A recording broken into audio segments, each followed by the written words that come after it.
제가 목회하면서 늘 잊지 않고 항상 이 이야기를 생각하면서 기도하는 귀한 글이 있습니다. 1953년 성공의 사제였던 신학자 네오도르 웨델이라는 사람이 이런 이야기를 했습니다. 어느 해안선의 작은 바닷가에 배가 자주 난파합니다. 그래서 많은 사람들이 어려움을 당합니다. 그 난파하는 배에 어려움을 당한 사람들을 건지기 위해서 그 마을에서는 작은 인명구조소를 만들었습니다. 이 인명구조소 때문에 많은 사람들이 생명을 건질 수 있고 어려움 당할 때 도움을 얻을 수 있었습니다. 사람들은 퍽 감사했습니다. 자랑스럽게 생각했습니다. 그리고 이 시설을 좀 더 깨끗하게 만들기 위해서 돈을 투자하기 시작했습니다. 자, 그러다 보니 인명구조소가 점점 시설이 더 좋아졌습니다. 화려해지기 좋아했습니다. 사람들이 그곳에서 모여서 교제하기 시작했습니다.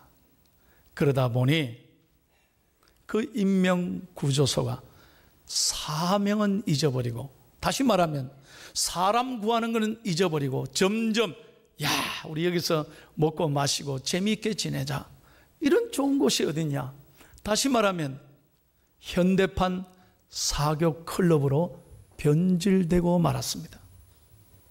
그 중에 몇 명의 마을 사람들이 눈물로 호소합니다. 이건 아니다, 이건 아니다.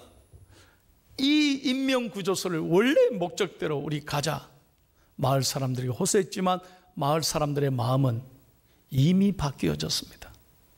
그래서 투표에서 다수가 이 시설을 더 아름답게 만들고 호화찬란하게 만들어서 우리가 재미있게 만남의 장소로 만들고 말았다 하는 이야기입니다.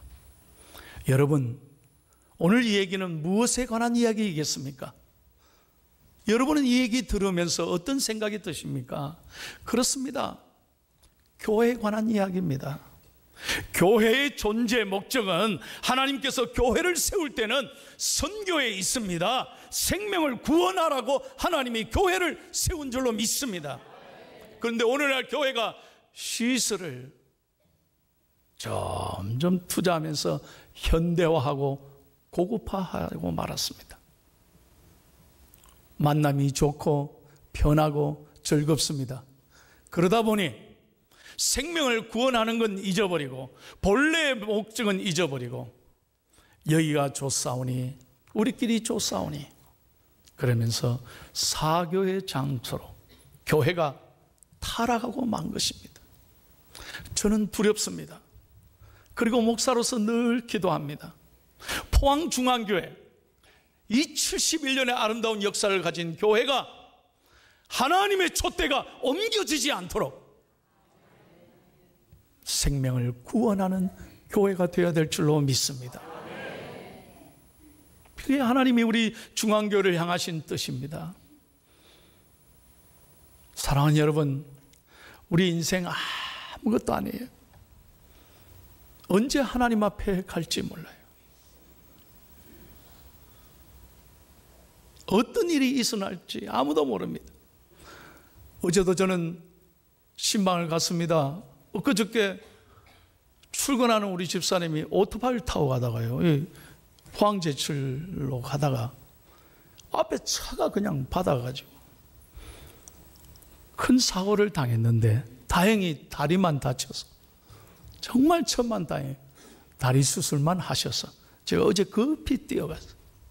얼마나 감사한지 몰라요. 제 손을 잡고 참 많이 울어요. 너무 감사하다.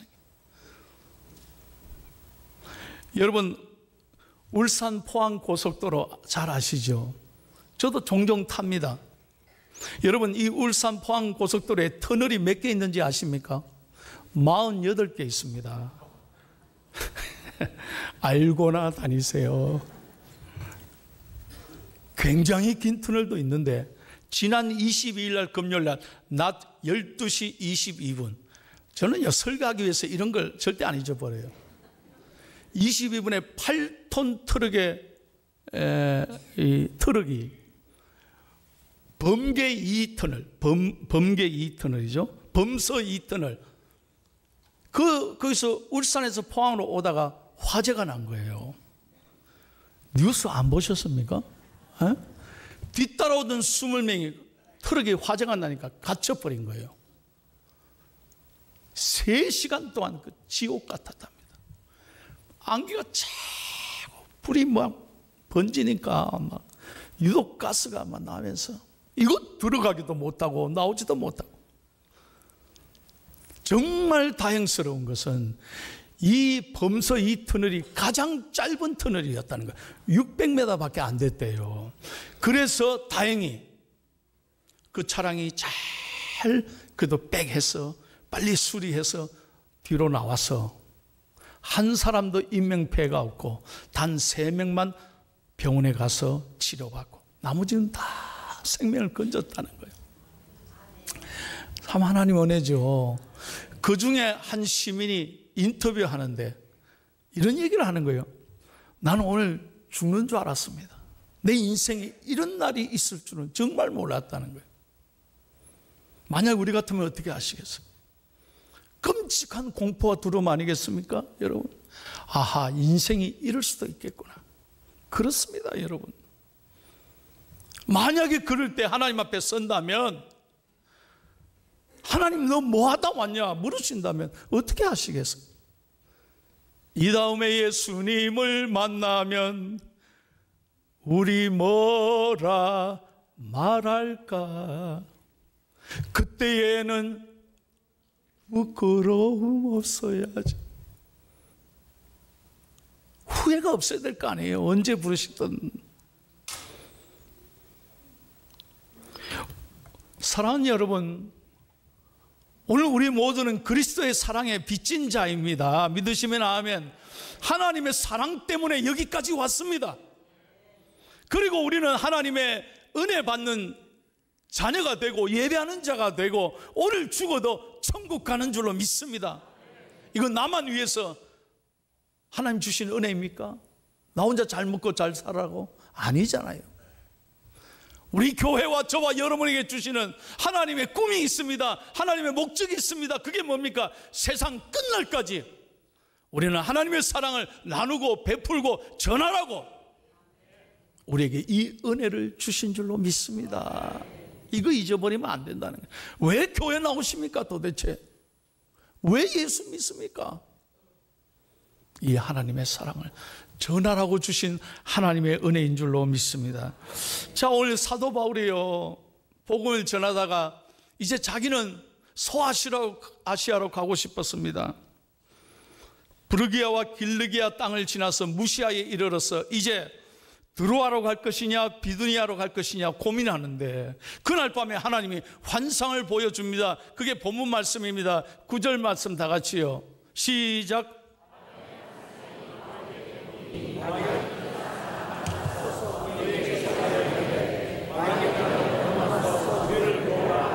예, 바울은요 소아시아로 가고 싶었습니다. 근데 마게도냐 사람, 하나님 환상을 보여주나. 마게도냐는요 오늘날 유럽입니다. 건너와서 우리를 도우라. 하나님의 음성으로 들리는 거예요. 내 생각과 전혀 다른 거예요. 한 번도 가보지 않은 땅 마게도냐로 가라는 거예요. 자, 그럴 때 10절을 한번 보세요. 바울이 어떻게 했습니까? 시작.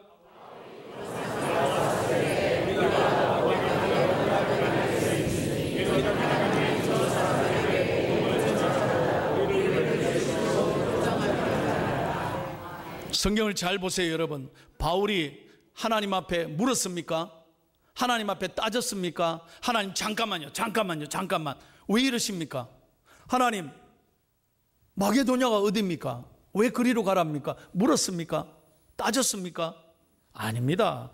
곧바로 순종했다는 거예요. 그리고 이건 하나님의 뜻이라고 확신하고 믿음으로 나아갔습니다. 여러분, 선교가 무슨 내 형편되면 할게요, 이다음은 할게요,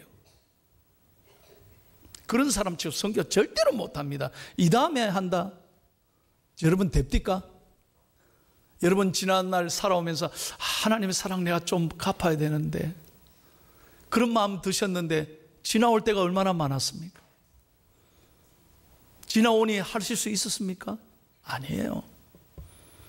그런데 바울은 곧 순종했습니다. 믿음으로 떠났습니다. 그래서 여러분 유럽이 복음화되고 그 유럽에 놀라운 하나님의 은혜가 임하고 교회가 세워지고 거기서 청교도들이 미국에 건너와서 오늘 미국이 되고 그 미국의 선교사들이 130여 년 전에 이 땅 조선에 와서 오늘 대한민국이 이렇게 잘 사는 나라가 됐습니다. 저는 개인적으로 아시아 사람이기 때문에 좀 이 부분이 섭섭해요. 야, 아시아로 가게 놔두었다면 참 아시아가 잘 됐을 텐데. 아무나 아멘 안 해도 됩니다. 좀 섭섭해요. 그러나 하나님의 뜻은 그렇지 않았습니다. 여러분, 이게 쉬운 일이 아니었을 겁니다. 바울에게는 굉장한 모험이었고 두려움이었을 것입니다. 그러나 하나님 앞에 순종했을 때 하나님이 놀라운 일을 하나님이 바울을 통해 이루신 것입니다. 여러분, 오늘은 이제 내일 6.25 제68주년을 맞습니다. 1950년 6월 20일 새벽 4시 우리나라에 역사에 없는 비극이 시작되어서 1953년 7월 27일 밤 10시 휴전이 이루어지기까지 3년 1년 동안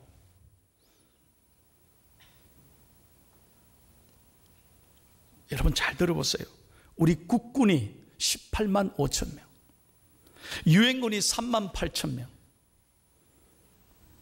학도 의용군이 2천 명, 북한군이 29만 5천 명, 중공군이 19만 명, 모두가 합해서 군인들만 71만 명이 죽었습니다. 군인들만 71만 명. 죄 없는 민간인이 통계해보면 150만 명 죽었습니다. 이 전쟁으로 우리나라 과부만 30만 명, 고아가 20만 명. 이건 근대 전쟁의 역사에 이런 비참한 전쟁은 대한민국 밖에 없습니다. 근대사의 가장 최악의 사상자를 냈던 너무나 비참한 전쟁이 우리 대한민국에 있었습니다. 여러분, 그런데 우리가 무슨 힘이 있었습니까? 무슨 능력이 있었습니까? 그때 온 우리 선조들은 피난 오면서 모든 걸 다 잃고 하나님 앞에 모든 국민들이 울고 기도했습니다. 그때 처음으로 하나님 앞에 통곡했습니다. 하나님 계시면 살려달라고. 그 눈물을 하나님 보시고 그 부르짖음 하나님 들으시고 우리 대한민국을 오늘 이렇게 건져 주신 줄로 믿습니다. 그래서 그 순환을 통해서 우리들은 정말로 나라가 얼마나 소중한지를 뼈저리게 우리는 느끼게 되고 자유민주주의가 얼마나 소중한지, 공산주의가 뭔지를 피를 통해 이 나라를 지켰잖아요. 우리가 얼마나 가난했습니까? 전쟁을 겪은 세대들, 어르신들 잘 알잖아요. 우리가 얼마나 배고팠습니까? 1960년대만 해도 우리나라가 당시에 세계 가장 못 사는 나라 중에 두 번째로 못 사는 나라예요. 우리 밑에 인도가 있고요, 그 다음에 우리나라가 있어요. 유엔에 등록된 나라 중에 당시 필리핀 소득이요 170불, 태국이 220불이었는데 우리나라는 겨우 76불밖에 안 돼요. 여러분, 제가 얼마 전에 필리핀 갔다 왔잖아요. 전쟁 70년 만에 우리나라 이렇게 잘 사는데, 야, 필리핀에 가보니까요, 진짜로 너무 가슴이 아프더라고요.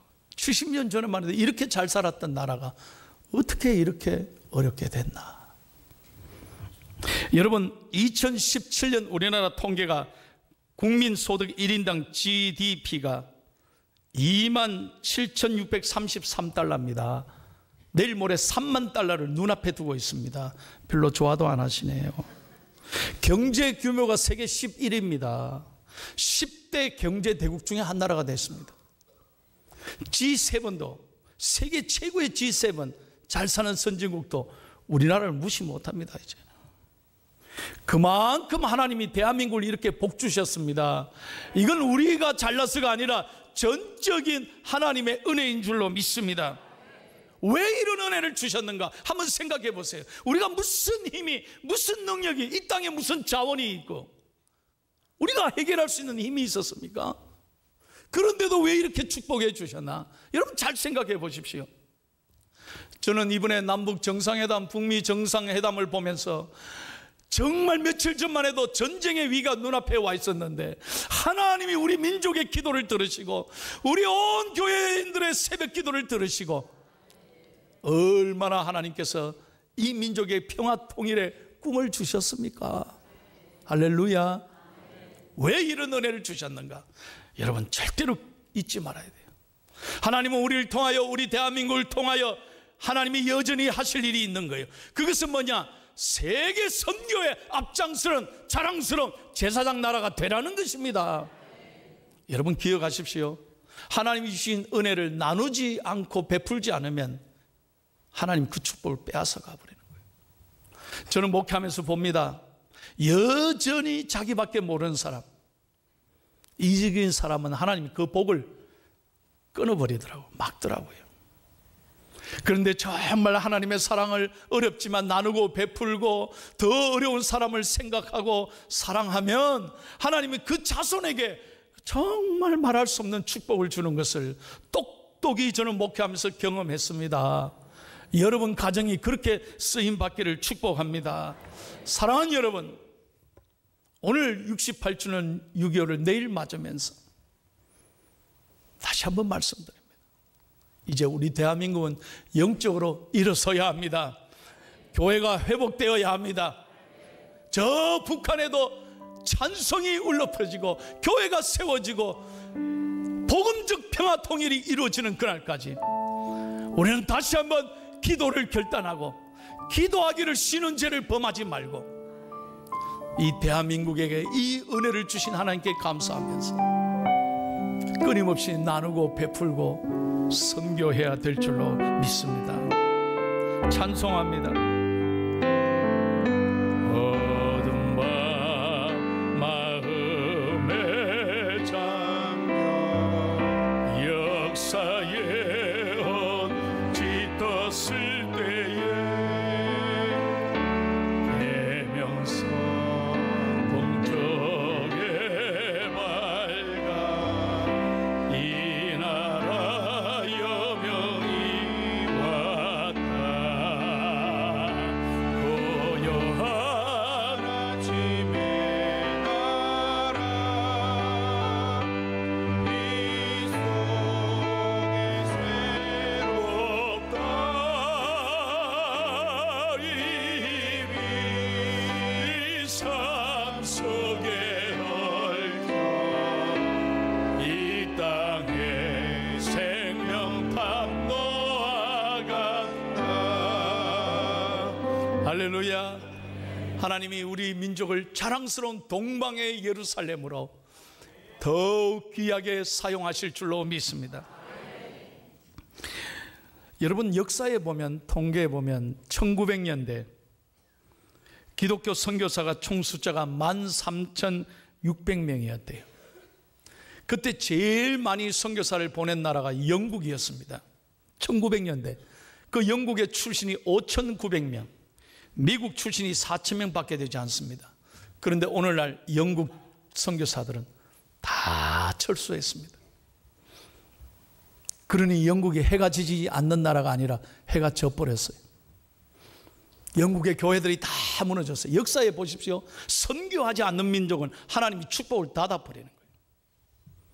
우리는 분명히 보아야 합니다. 오히려 영국이 선교를, 복음을, 도움을 받아야 될 교회가 되어버렸어요. 지금 2017년 통계입니다. 전 세계 지금 미국은 4만 5천 명의 선교사를 보낸 선교 대국이 되고 있습니다. 그런데 우리나라가 작년 통계 두 번째입니다. 두 번째로 많은 선교사를 보냈는데 179개국에 27,436명을 보내고 있습니다. 얼마나 감사하니. 앞으로 10년 안에 우리 대한민국이 미국을 앞줄일 그날이 올 거라고 예측합니다. 하나님께서 우리 대한민국을 사랑하시고 축복하시고 선교의 열정이 타오르는 교회로 하나님은 이끌어 가실 줄로 믿습니다. 여러분, 전 세계에 이 종족이 16,863종족이 산다요.